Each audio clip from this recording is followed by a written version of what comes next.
Second question is about the impact of the coronavirus, this pandemic. Extraordinary measures, extraordinary powers have been given to leaders all around the world to deal with this virus.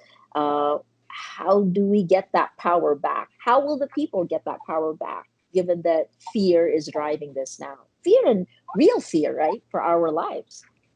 Well, whenever we cede power, we need to cede it with appropriate checks and balances. And so we should never just give dictatorial powers. We have to have oversight. That's one of the big lessons of the Enlightenment 200 years ago. Famous quote, power corrupts and absolute power corrupts absolutely. And unfortunately, in many countries, there are leaders who do not understand the principles of democracy.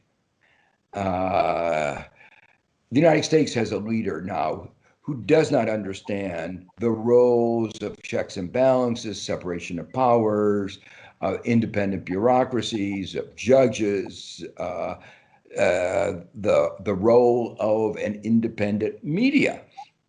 Right. So he simply doesn't understand what it takes to make a democracy work. And it's going to take a lot of work of citizens throughout the country to say, you are undermining democracy.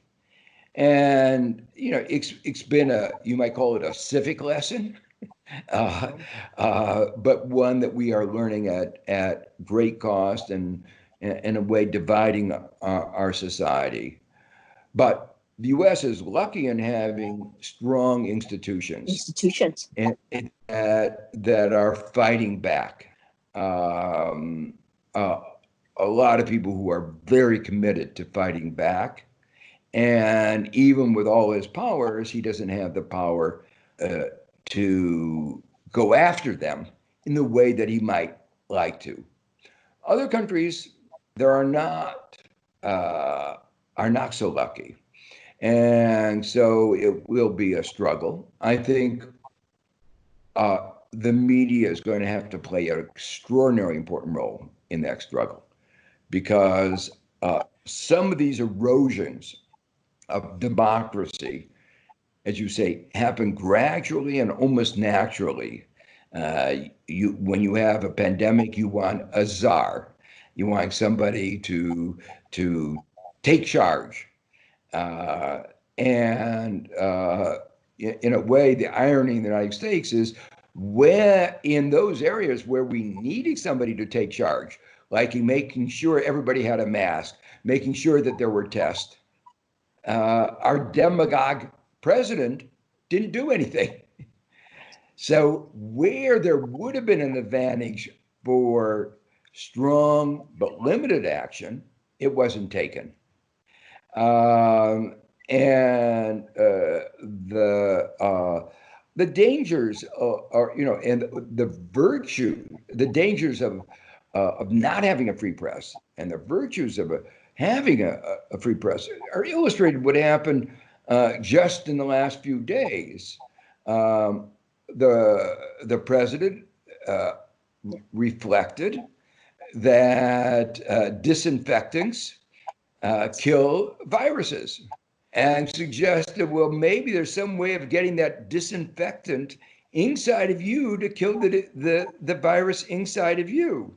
Of course, the doctors were horrified. This is the kind of thing you would get, kind of misinformation you would get on a social media, a quack doctor. People will, if they listen to that, will die. Right. And fortunately, we still have a free press that says, you got to be crazy. And we tell the president, we can tell the president, you're off your rocker. And you have to be alert. So this is not only the president not doing the leadership, but actually being extraordinarily dangerous to ordinary citizens.